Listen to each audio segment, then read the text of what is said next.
जो लोग cholesterol lowering drug आप में से ले रहे हैं वो अंधेरे में तीर चलाने की तरह दुनिया में रहता है। ब्लॉकेज तो है, पक्का ही है, राइट। करना क्या है, क्यों, पहले तो क्यों ब्लॉकेज है उसका मैंने हल्का सा कारण बताया। और सबसे इंटरेस्टिंग बात, ये बात आप दिमाग में रखिए, आपके काम आएगी, आपके लाख रुपए बच जाएंगे। अगले तो दो तीन मिनट में बोलने वाला हूं। ब्लॉकेज होती है 30%, 40% या 80%, 90%। इनमें से ज्यादा खतरनाक कौन सा है, बड़ा वाला है छोटा वाला, कौन सा खतरनाक है, कोई बताइए। बड़ा वाला। देखिए आवाज तो ना बड़े वाली की आ रही है। अंडरस्टैंड कीजिए, जो बड़ा वाला ब्लॉकेज है वो ज्यादा समय से बॉडी में है, जो छोटा वाला है वो ज्यादा समय से है। बड़ा वाला ज्यादा, तभी तो बड़ा वाला धीरे धीरे। जो छोटे वाले होते हैं 30%, 20% ब्लॉकेज, वो थोड़े दिन पहले वाले हैं, फ्रेजाइल है, पहली बात। दूसरी बात, there are plenty in numbers, खूब सारे होते हैं, राइट। तो जब भी आप स्ट्रेस लेते हैं मेंटल या कोई मेंटली या फिजिकली कोई एफर्ट लेते हैं आउटस्टैंडिंगली, तो जो छोटे वाले हैं उसके फटने के चांसेस 90% ज्यादा होते हैं, 90%।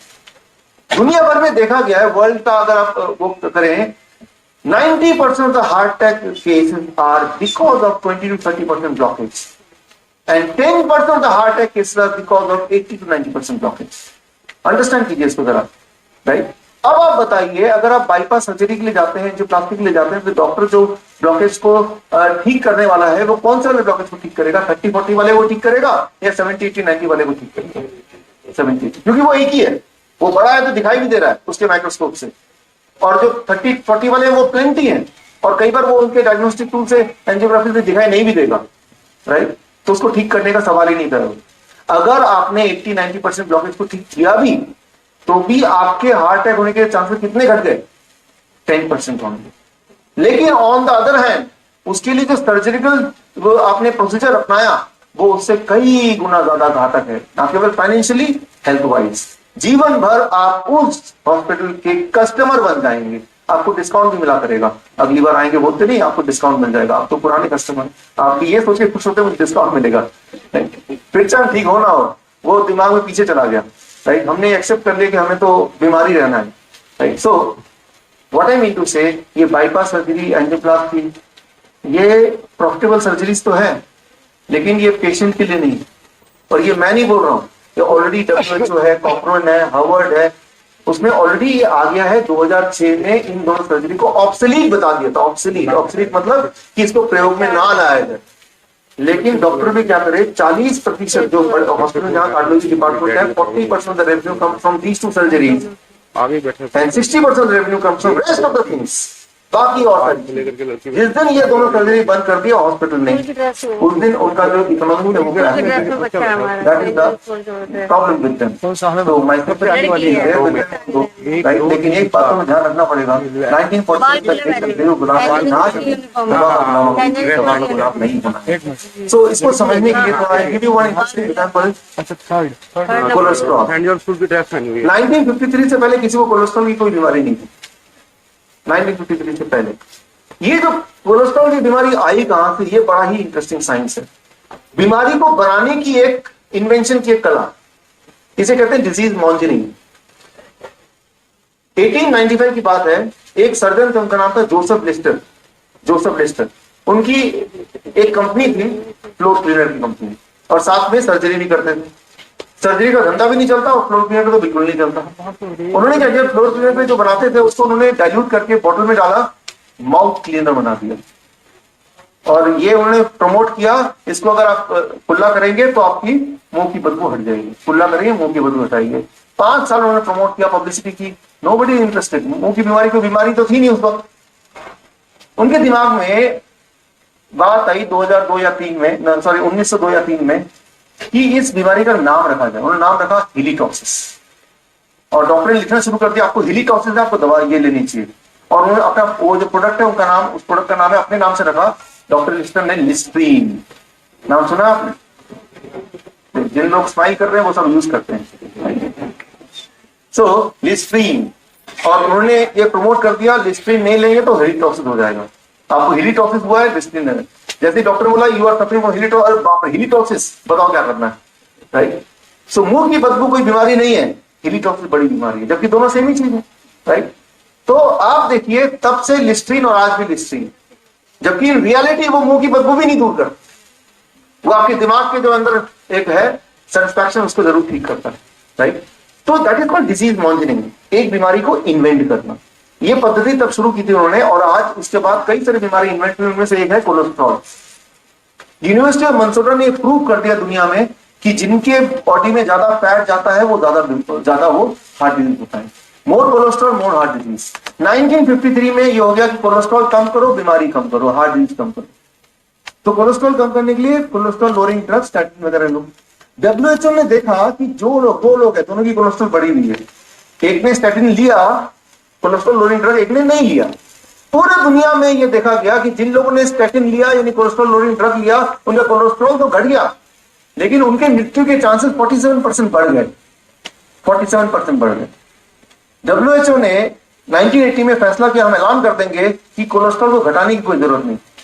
लेकिन तब तक कोलेस्ट्रॉल लोअरिंग दवाइयां और कोलेस्ट्रॉल का बिजनेस $200 बिलियन का बन गया। $200 बिलियन बहुत होते हैं, राइट, और वो बहुत ताकतवर होता है। तो वो $200 बिलियन काफी थे डब्ल्यूएचओ के मुंह बंद करने को, भाई ये क्यों कर रहे हो, हमारे पेट में क्यों लात मार रहे हो, चलने दोस्तों, कोलेस्ट्रॉल लोअरिंग। अब रियलिटी क्या है कोलेस्ट्रॉल की, आप जरा ध्यान समझिए। आपको ये सबको पता है HDL LDL, good cholesterol bad cholesterol, इसलिए साइंस स्टूडेंट होने की जरूरत नहीं है, इनफैक्ट स्टूडेंट होने की भी जरूरत नहीं है। अब जो बैड कोलेस्ट्रॉल है जिसको घटाने की बात हम करते हैं या डॉक्टर करते हैं, ये भी दो प्रकार के होते हैं, स्मॉल एंड लार्ज। इनमें से जो स्मॉल बैड कोलेस्ट्रॉल है वही ऐसे हैं जो आपके पाइप यानी कि आर्टरीज के अंदर पेनिट्रेट कर सकते हैं, उसको छेद करके निकल सकते हैं। इन रियलिटी एलडीएल जो स्मॉल वाला है that is going to make you harm, right. आप में से कितना लोग ऐसे जिनको पता होगा कि आपके एलडीएल स्मॉल वाला कितना है, लार्ज वाला कितना है? पूरे देश में कोई एक भी आदमी नहीं होगा जो ये बोल सके मेरा एलडीएल, ये तो सब बोल देंगे मेरा एलडीएल कितना है, एचडीएल कितना है, बट एलडीएल में स्मॉल कौन सा है, कितना है, लार्ज कौन सा है, कोई बोल सकता है? क्योंकि वो जो डायग्नोस्टिक सिस्टम है, magnetic resonance imaging for cholesterol, right, वो इंडिया में भी आई नहीं, वो आएगी 6 महीने बाद, साल लग जाएंगे। जब वो आएगी तब ये प्रचार होगा, अरे आपका स्मॉल कितना है, जैसे आप बोलते हैं आपका एलडीएल कितना है, गुड कोलेस्ट्रॉल कितना, बैड कोलेस्ट्रॉल। याद कीजिए आपसे 20 साल पहले, 10 साल पहले गुड बैड नहीं था, हाई था कोलेस्ट्रॉल या नहीं कोलेस्ट्रॉल था। अब आने वाला है स्मॉल वाला कितना है, लार्ज वाला कितना है। अच्छा, इसमें कितना खर्चा लग जाएगा, ये मैग्नेटिक रेजोनेंस इमेजिंग का खर्चा लगेगा 12,000 कम से कम, एक बार डायग्नोस करने का, वो हर महीने चेंज भी होगा, हर महीने करना है, तो 12,000 तो बचा लीजिए आप हर महीने के लिए, राइट। सो इसका मतलब ये है कि जो लोग कोलेस्ट्रॉल लोअरिंग ड्रग आप में से ले रहे हैं वो अंधेरे में तीर चलाने की तरह है, क्योंकि आपको पता ही नहीं है, हो सकता है आपका लार्ज वाला ज्यादा हो और वो तो बॉडी के लिए अच्छा ही होता है। अब जो दवा ले रहे हैं वो क्या कर रही है, राइट, जो स्टैटिन है, दुनिया में आपको बहुत ही अमेज होगा जान के कि कोलेस्ट्रॉल लोअरिंग ड्रग दुनिया में बनी नहीं है अब तक। अरे ये कैसे, जो हम दवाई ले रहे हैं वो तो कोलेस्ट्रॉल लोअरिंग ड्रग ही तो है। मैं आपको समझाता हूं, उसका नाम कोलेस्ट्रॉल लोअरिंग ड्रग है लेकिन वो cholesterol lowering drug in reality है नहीं। कैसे? जो स्टैटिन है, जो कोलेस्ट्रॉल लोअरिंग ड्रग है, वो क्या करता है, जब आप लेते हैं वो कोलेस्ट्रॉल को घटाता नहीं है, एक और केमिकल, एक और एंजाइम को घटाता है, उसका नाम है CoQ10। आप में से काफी लोगों को पता होगा CoQ10 क्या करता है। उसके कई सारे काम है, उनमें से सबसे इंपॉर्टेंट काम है आपके हार्ट के मसल को स्ट्रांग बनाते रहना, स्ट्रांग रखना, क्योंकि हार्ट के मसल हर पल काम करता है, सबसे ज्यादा वही काम करता है। हार्ट के मसल को स्ट्रेंथ देता है एक एंजाइम, एक केमिकल जो बॉडी बनाती है, that is called CoQ10, right, that strengthen your heart muscle, right. लेकिन वो जो CoQ10 है, इसका एक और बाई प्रोडक्ट काम है, एक और काम है, वो क्या करता है, कोलेस्ट्रॉल के बनाने के असेंबली लाइन में वहां भी हाथ बटाता है, राइट। अब जब आप कोलेस्ट्रॉल लोअरिंग ड्रग लेते हैं वो CoQ10 को कम कर देता है। CoQ10 को कम करेगा तो CoQ10 कोलेस्ट्रॉल बनाने में हाथ ठीक से बटा नहीं पाएगा, आपकी कोलेस्ट्रॉल घट जाएगी। बट एक और चीज हो जाएगी, CoQ10 कम होगा तो क्या एक और चीज हो जाएगी, हार्ट कमजोर होने लगेगा। इसीलिए आप गौर करेंगे जितने लोग कोलेस्ट्रॉल लोअरिंग ड्रग लेते हैं within 2 year they become heart patient, right. ये और ये कोई छुपी हुई बात नहीं है, ये FDA का वार्निंग है, फूड एंड ड्रग एडमिनिस्ट्रेशन का, राइट। अगर आप कोलेस्ट्रॉल लोअरिंग ड्रग लेंगे 18 महीने तक, इरेक्टाइल डिसफंक्शन, इम्पोटेंसी और liver damage within 1 to 8 weeks. मेरे पास एक पेशेंट आए, सर आप क्या बात करते हैं, हमें तो 2 साल हो गए, मेरा तो लीवर डैमेज नहीं हुआ। लीवर की दिक्कत क्या है आपके और मेरे लीवर की, जब तक वो 80% डैमेज नहीं हो जाएगा पहला सिम्टम आपको नहीं फील होगा, and the moment you feel the first symptom that means that 80% damage already happened, right? Substantial इतना हो गया कि वो रिवर्स होना काफी मुश्किल होगा. सो what I mean to say, the moment you take the drug, this thing happen and it is documented things and you face it every day, right? आप इसको फेस करते रहते. तो मतलब मुझे ऐसा लगता है कि जो डॉक्टर्स की जो साइकोलॉजी गुजराती है, आपके घर में जो पानी है वहां लीक कर रहा है, बाथरूम का पानी. इमेजिन कीजिए आपने प्लम्बर को बुलाया, प्लम्बर ने क्या किया, आपके पानी का जो सप्लाई है वो काट दिया. देखो लीक कर रहा है, नहीं लीक कर रहा है, तो ठीक हो गया right. What I mean to say, अगर आपके ब्लड में कोलेस्ट्रॉल ज्यादा आता है, वो कोलेस्ट्रॉल की गलती नहीं है. अगर आपके बाथरूम में पानी लीक करता है तो पानी की गलती नहीं है, पानी की कोई दिक्कत नहीं है राइट. वो लीक का कारण क्या, ढूंढ के उसको हम सॉल्व नहीं कर पा रहे तो क्या करें, इनका भाई सप्लाई काट दो, पानी भी नहीं आएगा, ना रहेगा बांस, ना बजेगी बांसुरी, ऐसे कुछ ना right. So that is what is the most important thing. If you are having high cholesterol, that is not the problem of cholesterol itself. That is the problem कि आपके बॉडी के जो आर्टरीज हैं, इनर लाइनिंग है, that is sticky. Since that is sticky, तो जो cholesterol वहां से ट्रेवल कर रहा है, it will get stick. तो rather than कि हम ये करें कि स्टिकीनेस को कम कैसे करें, उसकी दवाई कुछ हो तो बताओ, हम कोलेस्ट्रॉल को ही कम कर देते हैं. जैसे प्लम्बर ये नहीं ढूंढ पा रहे कि कहां पे लीक है, तो चलो भाई इसका तो सप्लाई बंद कर दो. फिर बोलेंगे हमें पानी कहां से मिलेगा, आप आउटसोर्स करो. वो विटामिन की टैबलेट कैप्सूल वगैरह देते नहीं ऊपर से, आपको तो लेना पड़ेगा right. So that is the main problem.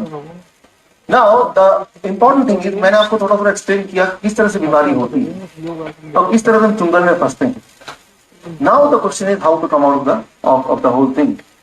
Cholesterol की तरह हर साल दुनिया में नई नई बीमारियां इन्वेंट की जाती है और हर साल उसका एक डायरेक्टरी बनती है जो पूरे डॉक्टर्स में जाती है.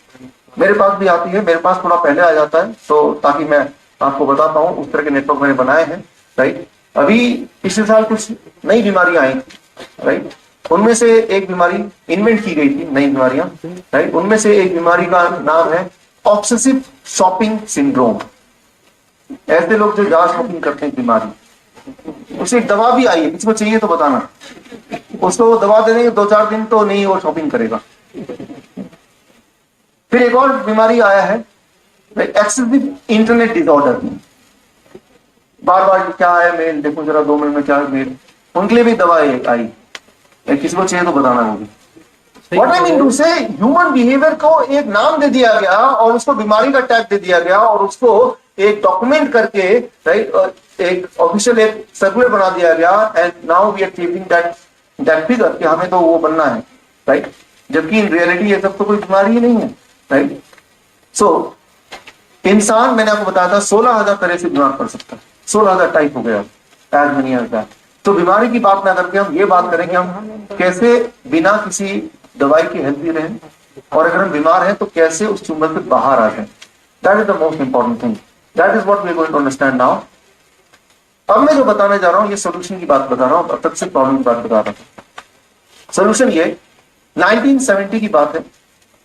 चाइना के प्राइम मिनिस्टर चाओ इन ले, उनको डॉक्टर ने बोला you are diagnosed with lung cancer. चाओ इन ले ने पूछा मुझे लंग कैंसर कैसे हो गया, how I suffer from lung cancer. चाओ इन ले को डॉक्टर ने बताया कि हो जाता है, पोल्यूशन है, जीन्स हैं, केमिकल हैं. आप गौर करेंगे जब भी डॉक्टर कोई जवाब देंगे तो जवाब ऐसे होंगे जो हमारे हाथ में बस में नहीं होंगे राइट. जो चीज बस में होगा उसके बारे में भी बताएंगे. बट चाओ इन ले ने सोचा जब तक कि मुझे ये ना पता चले मैं बीमार कैसे हूं तब तक मैं अपना इलाज नहीं कराऊंगा. चाओ इन ले ने क्या किया, पूरे चाइना से 6.5 लाख वर्कर को इकट्ठे किए. Oxford university UK, Cornell university USA, उनकी मदद ली और एक अभियान चलाया. उसका नाम दिया गया द चाइना स्टडी. इस अभियान में मेन मकसद था ढूंढो इंसान बीमार क्यों पड़ता है और ढूंढो क्या करने से इंसान ठीक हो सकता है. तब यह देखा गया दुनिया भर में कि एज मेनी एज 7 ऐसी दुनिया में जगह है. इंडिया में एक जगह है हुंदा, चाइना में एक जगह है बामा, जापान में एक जगह है ओकिनावा. ऐसे 7 जगह इंडिया में कम से कम दुनिया में जहां पे लोग बीमार ही नहीं पड़ते, 100 साल जिंदा रहते हैं. वहां जाएंगे तो वहां कोई हॉस्पिटल नहीं है, वहां कोई डॉक्टर नहीं है, वहां कोई दुकानें नहीं है दवाइयों. अगर आपको कोई दोस्त डॉक्टर है तो सोचे कि मैं इनमें से किसी जगह जाकर अपना धंधा जमाता हूं तो भूखे मर जाएंगे, एक भी पेशेंट नहीं मिलने वाला वहां. तो चाइना स्टडी के लोगों ने यहाँ पे स्टडी किया इन लोगों को, इंक्लूडिंग उनका इंडियन, और पाया इन 7 सिविलाइजेशंस में एक बात कॉमन है एंड दैट इज उनके खाने पीने के पैटर्न. उन्होंने इस पैटर्न को डॉक्यूमेंट किया और देखा कि इस पैटर्न में अगर कोई रह जाए, जो कि बड़ा सिंपल है अदरवाइज, तो बीमार ही नहीं पड़ सकता, right? He will be immune to disease, बीमार हो ही नहीं सकता। तो that was one great achievement for medical science की एक ऐसा पैटर्न का आविष्कार हो गया या डिस्कवरी हो गई कि उसमें कोई भी रहेगा तो ये गारंटी है बीमार नहीं पड़ेगा। इन दिनों एक और चीज हुआ, पिछले दिनों, पिछले कुछ सेंचुरीज में, दो भाई थे, Hunza Indian and Pima Indian. ये कोई स्टोरी नहीं है, रियलिटी है।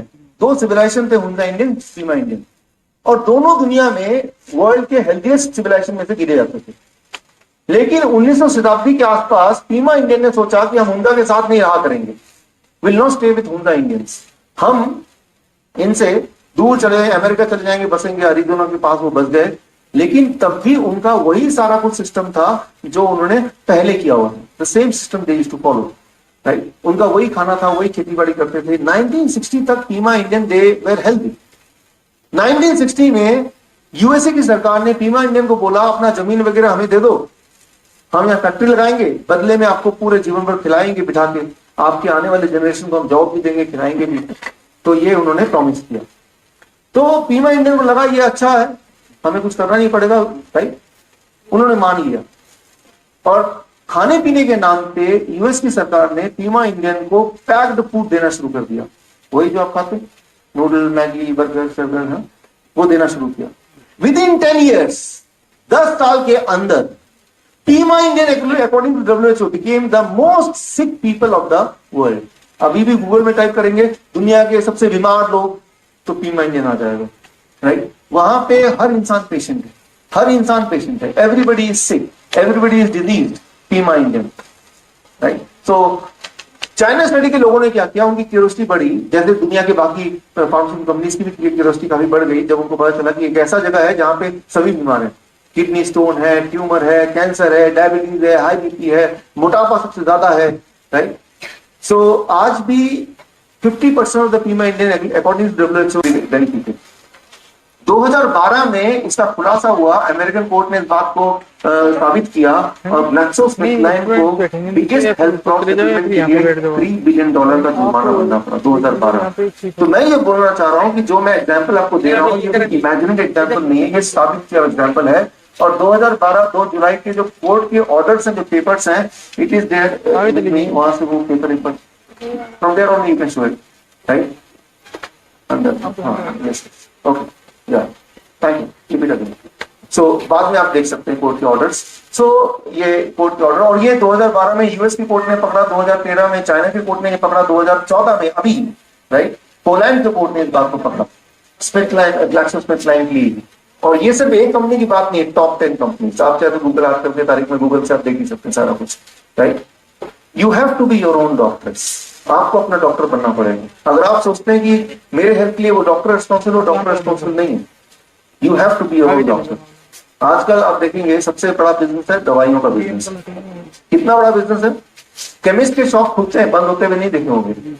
आज देखिए जो भी मार्केट से आप आए उस मार्केट में गिन लीजिए total shop, it is 4 to 5 shop का केमिस्ट शॉप। अगर इतनी छोटी बूथ थी, 6 महीने बाद वो डबल बूथ हो जाती है। सर्वोदय हॉस्पिटल है यहाँ पे, उसमें जो केमिस्ट का बूथ है, एक बूथ अगर आप लेना चाहेंगे, सिक्योरिटी है 1 साल की 2 करोड़ रुपए सिक्योरिटी से, किराया नहीं बोल रहा हूं मैं, राइट? 2 करोड़। आजकल डॉक्टर इतने मजबूर हो गए, कई सारे डॉक्टर्स हैं आपके जाने पहचाने जिन्होंने अपनी अपनी दवाई कंपनी खोल ली है, अपनी company, right? They started their own companies including Metromed, SS consult. उनकी जितनी भी, अगर आप में से कोई पेशेंट है, वो एवेंचर फार्मास्यूटिकल्स जो कि उनकी कंपनी है, 10 में से 8 गोलियां उन्हीं कंपनी की हुई, right? So it is like that, you have to be your own doctor. वैसे भी दुनिया भर में भी देखा गया है कि जब जब डॉक्टरों ने स्ट्राइक की है, मृत्यु दर न जाने कैसे अपने आप कम हो गई है।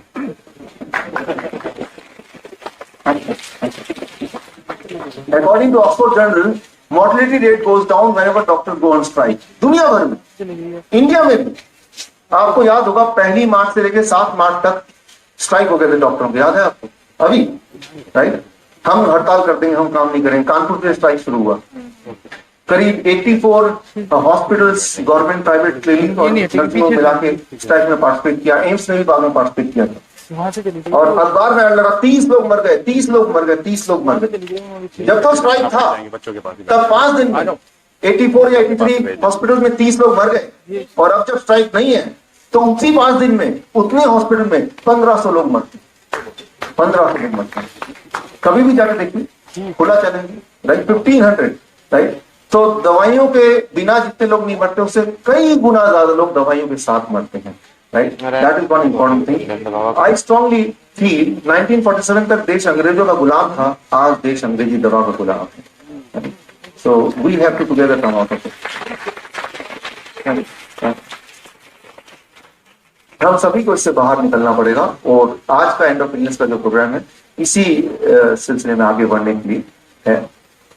तो एक सवाल आता है, तो क्या कल से हम दवा ना खाएं, छोड़ दें? अब आप छोड़ नहीं सकते। बॉडी का एक बड़ा सिंपल साइंस है, I would like to explain that science. क्यों नहीं छोड़ सकते? हेलो, मान लो किसी को इंसुलिन चढ़ा हुआ है, इंसुलिन के शॉट लेते हैं, और तो क्या करता है बॉडी देखता है ये तो आउटपुट कर ही रहा है, बाहर से आ रहा है, तो बॉडी आलसी है, अपना मैकेनिज्म स्विच ऑफ कर देता है, राइट। फॉर एग्जाम्पल, मान लो आपको नींद की प्रॉब्लम नहीं है, नींद आने की प्रॉब्लम नहीं है, लेकिन फिर भी आपको कोई स्लीपिंग पिल्स यूं ही देता रहता है टॉफी की तरह। अचानक अगर देना बंद कर दे तो आपको एक्चुअली नींद नहीं आएगी। घनी देर को मान लो आपको डिप्रेशन नहीं है, you are not depressed person, घंटा को, but unknowingly you are consuming anti depression tablets. कुछ दिन बाद अगर दवा नहीं लेंगे बाई चांस, तो actually you start feeling depressed. तो आपकी बॉडी जो है it becomes drug dependent.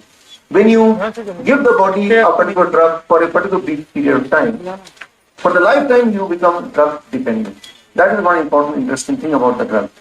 We must understand. अगर कोई दवाई आपकी चल रही है, बीपी की चल रही है, डायबिटिक चल रही है, कोलेस्ट्रॉल, तो एक झटके में आप उसको छोड़ने का जो मेथड मैं आपको बताऊंगा, right? How to free yourself from drugs, how to free yourself from disease, and how to free yourself from doctors as well, right? That I am going to say. What I mean to say, the warning is, अचानक एक दिन छोड़ दिया, that can be deadly.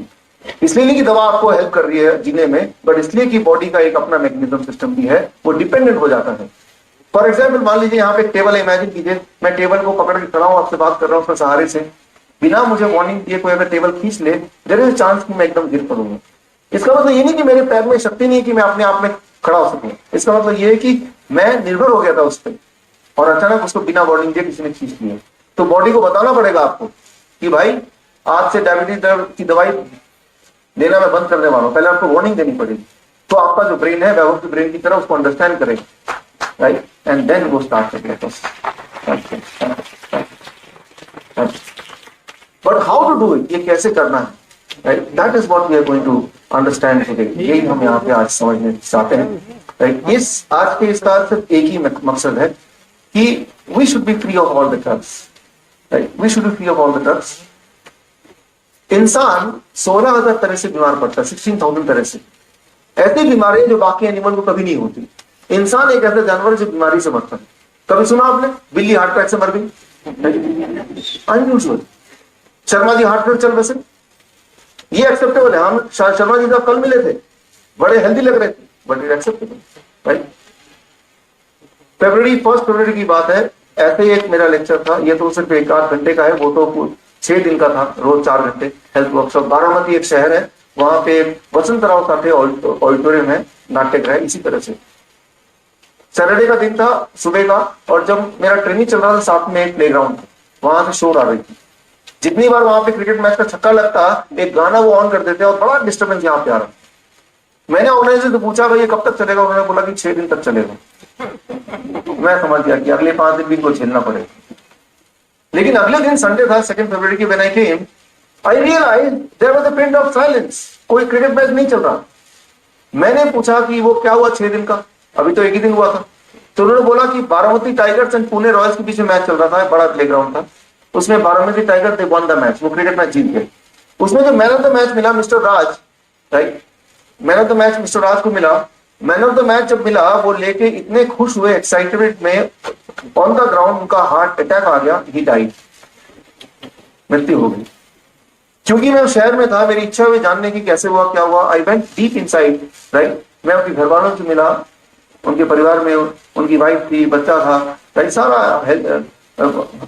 हंसता खेलता परिवार।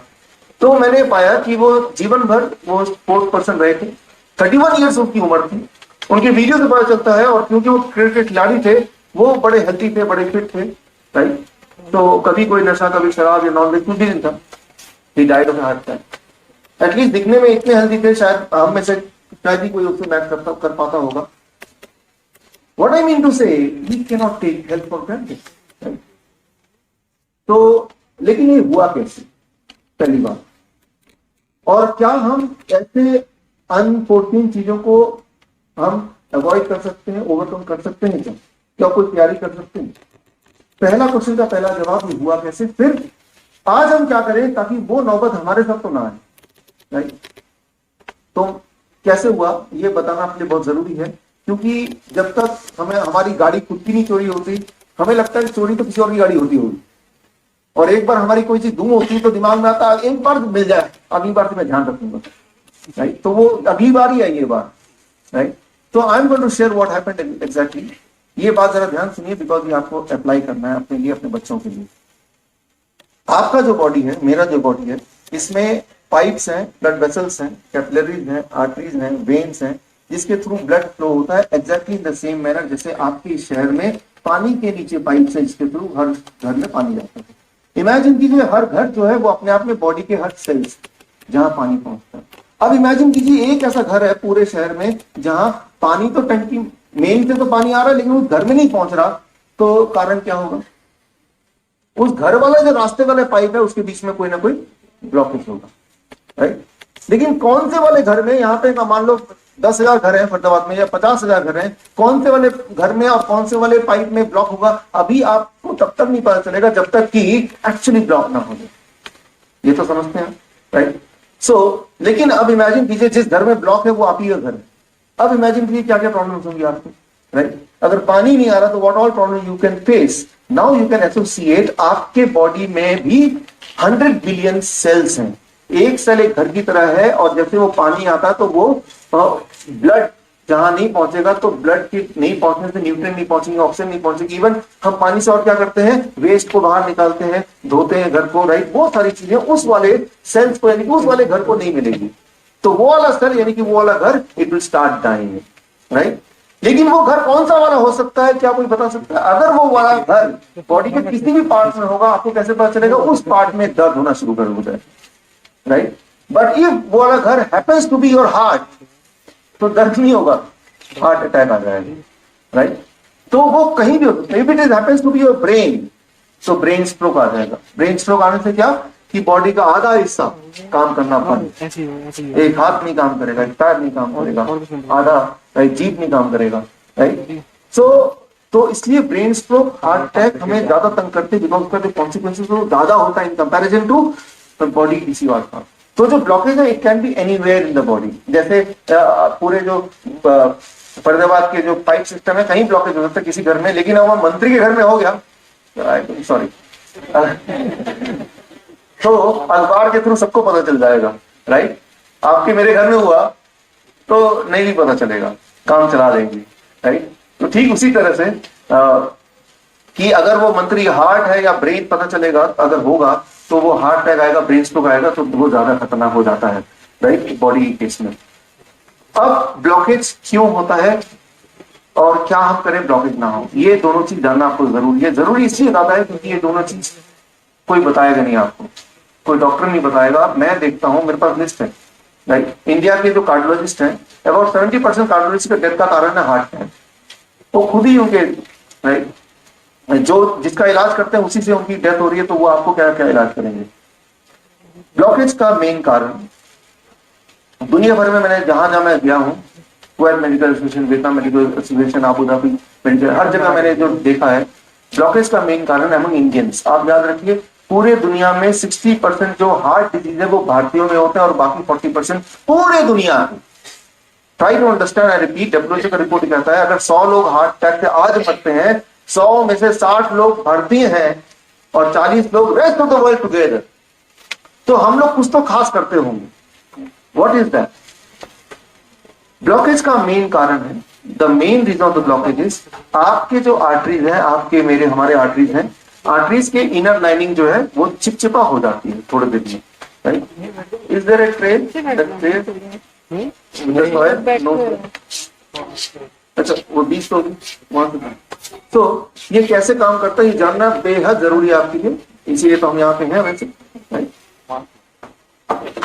Series दे दो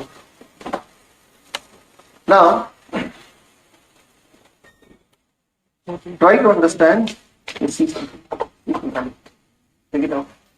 try to understand आपके अंदर के आर्टरीज के वॉल्स है। मैं छोटा सा आपको एग्जांपल देके समझाने की कोशिश कर रहा हूँ, राइट। और ठीक है, ये मान लो मेरे पास कुछ बीज है, right, some seeds are there, it is very fertile seeds. इसको पत्थर के ऊपर मैं छोड़ देता हूँ तो क्या ये उगेगा, ग्रो होगा? नहीं होगा, right, it will not grow. But यही बीज को अगर मैं एक मिट्टी और उपजाऊ उसके ऊपर छोड़ देता हूँ, राइट, ये फर्टाइल सॉइल है और इसको गीला है ये, और अब मैं इसके ऊपर छोड़ देता हूँ, इसके अंदर चला जाता है, तो क्या उगेगी? It will grow, right. तो ये सीड्स पे निर्भर नहीं करता है कि ये उगेगा कि नहीं उगेगा, पार्शली निर्भर करता है, ये इसके सराउंडिंग पे भी निर्भर करता है। एक बात याद रखिए, जिनको हाई कोलेस्ट्रॉल है, हाई बीपी है या diabetes, the first reason of that is कि आपकी जो इनर वॉल है वो स्टिकी है। स्टिकी मतलब वहां पे कोई चीज जब ग्रो करती है तो वो चिपक जाता है, राइट। चिपकने से पहली चीज होगी कि वहां पे अगर चिपकेगा तो वहां पे ब्लॉकेज हो जाएगा। अच्छा, क्या चिपकता है? कोलेस्ट्रॉल चिपक जाता है। क्यों? क्योंकि वही तो फ्लो करता है, कैल्शियम डिपॉजिट हो जाता है। इस तरह की कोई चीज चिपक सकती है, राइट। कितना परसेंटेज चिपकेगा वो आपको कई सारे फैक्टर पे निर्भर करते हैं। लेकिन जहां पे वो चिपक रहा है वो वाला जो ऑर्गन है, if it happens to be pancreas, he may suffer from diabetes, right?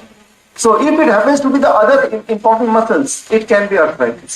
If it happens to be heart, it can be heart disease. It all depends कि वो जो चिपकने का कहाँ पे ज्यादा चिपका, कहाँ पे कम चिपका, कहाँ पे ज्यादा ब्लॉकेज है। आपने कई बार देखा होगा एक जगह तो पानी आ रहा है, दूसरे में नहीं आ रहा, राइट। तो वही है, वही हिसाब आप लगा लीजिए। नाउ वो चिपचिपा कैसे होता है? चिपचिपा होने का एक ही कारण है, the kind of food which we keep on eating, जो खाना हम खाते हैं। अनफॉर्चुनेटली ये वाला खाना जो हम खाते हैं वो हम ही खाते हैं, दुनिया में कोई और नहीं खाता। चिपकने का जो पहला कारण है वो है anything when you eat too much in refined form, refined sugar, refined salt, refined oil, सब बोला जो होता है ना, राइट, सनफ्लावर, ये सब, राइट, वो चीजें जब हम खाएंगे तो चिपचिपा होगा। आप देखते नहीं, बर्तन आप धोते हैं, एक में सैलड रखा हुआ है, एक में आपके तड़के लगा हुआ, वो बटर पनीर मसाला लगा हुआ है। सैलेड वाले बर्तन को बेशक ना भी धोएंगे, उसको तो रगड़ रगड़ धोना पड़ता है। यहाँ तो आपका हाथ पहुंच रहा है, अंदर की आर्टरीज में थोड़ी ना पहुंच रहा है, राइट। गॉड को थोड़ी ना पता था कि भाई आपने आर्टरीज को गंदा करते हैं, तो कोई इंतजाम करता गॉड आपके लिए अंदर तक हाथ पहुंचा के, राइट, कोई मेड लगा दे वो रोज धोता रहे, राइट। सो दैट आर्टरीज वो हर साल 2% ब्लॉकेज होता है इन ऑन एवरेज, बता रहा हूं एक रफ फिगर। किसी की उम्र 40 साल की होगी तो कितना परसेंट ब्लॉकेज हो जाएगा? कितना परसेंट होगा? 80% होगा ना। लेकिन फॉर्चुनेटली और अनफॉर्चुनेटली हमारे जिंदा रहने के लिए, हमारे सारे काम करने के लिए, जैसे मैं भाषण दे रहा हूँ, आप सुन रहे हैं इसको, राइट, आप पार्टीज में जाते हैं, मॉल में जाते हैं, आप थोड़ा बर्थडे में डांस वगैरह कर लेते हैं, तो 20% ब्लड फ्लो की आवश्यकता है, 80% की जरूरत नहीं। किसी दिन अगर आपके पीछे कोई कुत्ता पड़ जाए, एकदम भागना पड़े, तो 20 की जगह 30% की जरूरत पड़ जाएगी। तो कितना डेफिशिएंसी हो गई? 10%। अब वो 10% के अभाव में brain will trigger pain in that organ, दर्द कि रुको या गिर जाओ, राइट। तो वो पेंट हो जाते हैं, आपने देखा होगा, राइट, गिर जाते हैं, वो देखा होगा, थक जाते हैं, कांपने लगते हैं, देखा, राइट। तो ब्रेन बोल रहा है भाई मैं 20% ब्लड लेता हूं, लेकिन जो काम आप करने जा रहे हैं, भागने जा रहे हैं कुत्ते से बचने के लिए, राइट, उसके लिए 30% की जरूरत है। तो 10% अभी डेफिशिएंट है। लेकिन फिर भी आप अपने डर के हिसाब से आप भागेंगे तेजी से, तो व्हाट विल हैपन कि वो जो ब्लॉकेजेस हैं वो बस्ट कर सकते हैं। अगर वो फट गए तो 80% 100% में कन्वर्ट होने में 1 मिनट लगेगा। और फिर जैसे मैंने एग्जांपल दिया 31 ईयर ओल्ड राज की एकदम से डेथ हो सकती है उसी वक्त। इसीलिए अगर कोई कुत्ता पीछे पड़ जाए तो काटने दीजिए, भागेगा मत। काटेगा ही ना, उसका तो फिर भी इलाज है कुछ ना कुछ तो।